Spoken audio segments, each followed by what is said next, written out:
The Lorax by Dr. Seuss.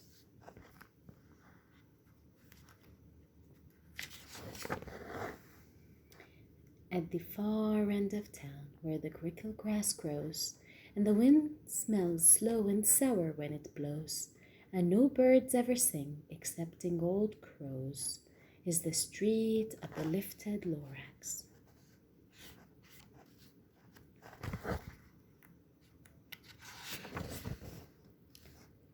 And deep in the grickle grass, some people say, if you look deep enough, you can still see today where the Lorax once stood just as long as it could, before somebody lifted the Lorax away. What was the Lorax, and why was it there? And why was it lifted and taken somewhere from the far end of town where the grickle grass grows? The old Onceler still lives here. Ask him. He knows. You won't see the Onceler. Don't knock at his door. He stays in his lurkum on top of his store. He lurks in his lurkum, cold under the roof, where he makes his own clothes out of muffered moof. And on special dank midnights in August, he peeks out of the shutters, and sometimes he speaks and tells how the Lorax was lifted away. He'll tell you, perhaps, if you're willing to pay.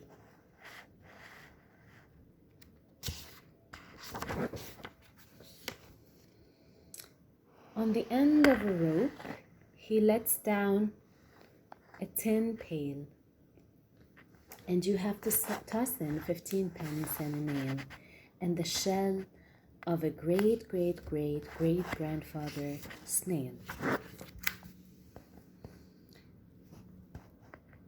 Then he pulls up the pail, makes a most careful count to see if you've paid him the proper amount.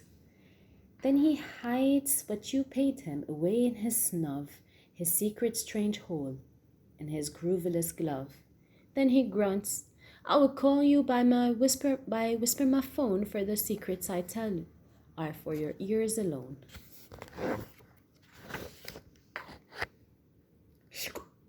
Down slips the whisper my phone to your ear, and the old Onceler's whispers are not very clear, since they have to come down through a snurgly hose, and he sounds as if he had smallish bees up his nose. Now I'll tell you, he says, with his teeth sounding gray, how the Lorax got lifted and taken away. It all started way back, such a long, long time back.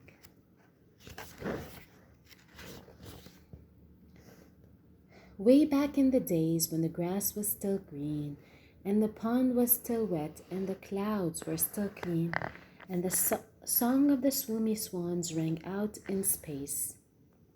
One morning I came to this glorious place, and I first saw the trees, the truffula trees, the bright-colored tufts of the truffula trees, mile after mile in the fresh morning breeze. And under the trees I saw brown barbaloots frisking about in their barbaloot suits as they played in the shade and ate truffula fruits. From the rippleless pond came the comfortable sound of the humming fish humming while splashing around. But those trees, those truffula trees, all my life I've been searching for trees such as these. The touch of their tufts was much softer than silk, and they had the sweet smell of fresh butterfly milk. I felt a great leaping of joy in my heart. I knew just what I'd do. I unloaded my cart. In no time at all, I had built up a small shop. Then I chopped down a truffula tree with one chop. And with great skillful skill and with great speedy speed, I took the soft tuft and I knitted a thread. The instant I'd finished, I heard a gazump. I looked, I saw something pop out of the stump of the tree I chopped down. It was sort of a man. Describe him? That's hard. I don't know if I can. He was shortish and oldish and brownish and mussy, and he spoke with a voice that was sharpish and bussy.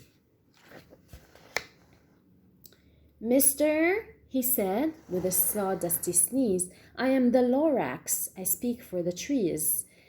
I speak for the trees have no tongues, and I'm asking you, sir, at the top of my lungs." He was very upset as he shouted and puffed, "What's that thing you've made out of my truffula tuft?" "Look, Lorax," I said, "there's no cause for alarm. I chopped just one tree. I am doing no harm. I'm being quite useful. I'm doing no harm. I'm being quite useful. This thing is a thneed. A thneed's a fine something that all people need. It's a shirt, it's a sock, it's a glove, it's a hat, but it has other uses, yes, far beyond that. You can use it for carpets, for pillows, for sheets, or curtains or covers for bicycle seats." The Lorax said, "Sir, you are crazy with greed. There is no one on earth who would buy that fool thneed." But the very next minute I proved he was wrong, for just at that time a chap came along, and he thought that the thneed I had knitted was great. He happily bought it for $3.98. I laughed at the Lorax. "You poor, stupid guy. You never can tell what some people will buy." "I repeat," cried the Lorax, "I speak for the trees." "I'm busy," I told him. "Shut up, if you please." I rushed across the room and in no time at all built a radio phone. I put in a quick call. I called all my brothers and uncles and aunts, and I said, "Listen here, here's a wonderful chance for the whole Onceler family to get mighty rich. Get over here fast. Take the road to North Nitch. Turn left at Weehawken, sharp right at South Stitch." And in no time at all, in the factory I built, the whole Onceler family was working full tilt. We were all knitting thneeds, just as busy as bees, to the sound of the chopping of truffula trees. Then, oh baby, oh, how my business did grow. Now chopping one tree at a time was too slow. So I quickly invented my super axe hacker, which whacked off 4 truffula trees at one smacker. We were making thneeds 4 times as fast as before, and that Lorax, he didn't show up anymore. But the next week, he knocked on my new office door. He snapped, "I'm the Lorax who speaks for the trees, which you seem to be chopping as fast as you please, but I'm also in charge of the brown barbaloots who played in the shade in the barbaloot suits and happily lived eating truffula fruits. Now, thanks to your hacking my trees to the ground, there's not enough truffula fruit to go around. And my poor barbaloots are all getting the crummies because they have gas and no food in their tummies." They loved living here, but I can't let them stay. They'll have to find food, and I hope that they may. Good luck, boys, he cried, and he sent them away. I, the Onceler, felt sad as I watched them all go. But business is business, and business must grow, regardless of crummies and tummies, you know. I meant no harm. I most truly did not, but I had to grow bigger, so bigger I got. I biggered my factory, I biggered my roads. I biggered my wagons, I biggered the loads. Of the thneeds I shipped out, I was shipping them forth, to the south, to the east, to the west, to the north. I went right on biggering, selling more thneeds, and I biggered my money, which everyone needs. Then again he came back. I was fixing some pipes when the old nuanced Lorax came back with more gripes. "I am the Lorax," he coughed and he whiffed, he sneezed and he snuffled, he snargled, he sniffed. "Onceler," he cried with a cruffulous croak, "Onceler, you're making such smugulous smoke. My poor swami swans, why they can't sing a note. No one can sing who has smug in his throat."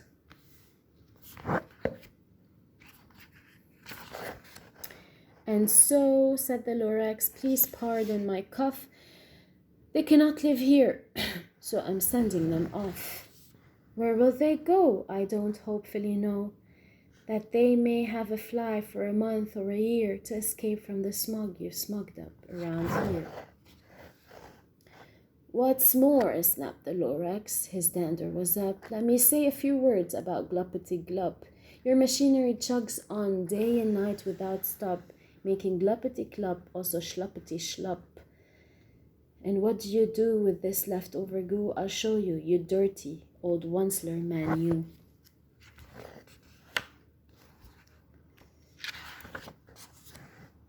You're glumping the pond where the humming fish hummed. No more can they hum, for their gills are all gummed. So I'm sending them off. Oh, their future is dreary. They'll walk on their fins and get woefully weary. In search of some water that isn't so smeary, I hear things are just as bad up in Lake Erie. And then I got mad. I got terribly mad. I yelled at the Lorax, now listen here, Dad. All you do is yap yap and say bad, bad, bad, bad, bad. Well, I have my rights, sir, and I'm telling you, I intend to go on doing just what I do. And for your information, you Lorax, I'm figuring on biggering and biggering and biggering and biggering, turning more truffula trees into needs which everyone needs. And at that very moment, we heard a loud whack. From outside in the fields came a sickening smack of an axe on a tree. Then we heard the tree fall, the very last truffula tree of them all.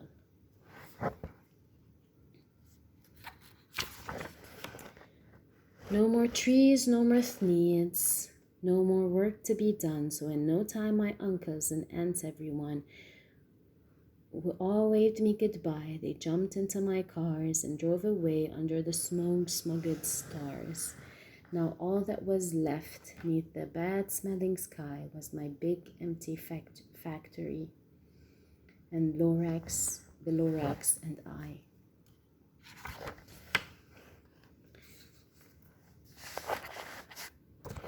The Lorax said nothing.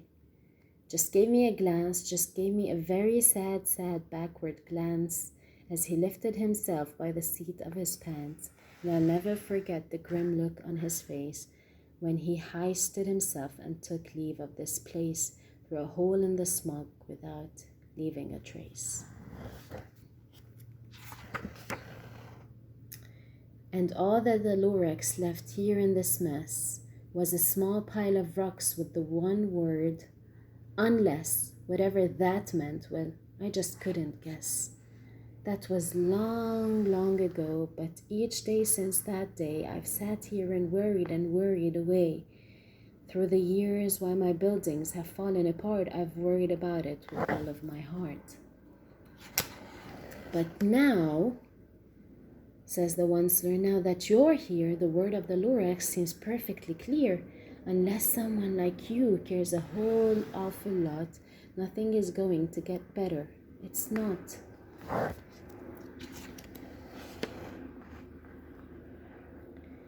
So, catch, scolds the Onceler. He lets something fall. It's a truffula seed. It's the last one of all. You're in charge of the last of the truffula seeds, and truffula trees are what everyone needs. Plant a new truffula, treat it with care. Give it clean water and feed it fresh air. Grow a forest, protect it from axes that hack, then the Lorax and all of his friends may come back.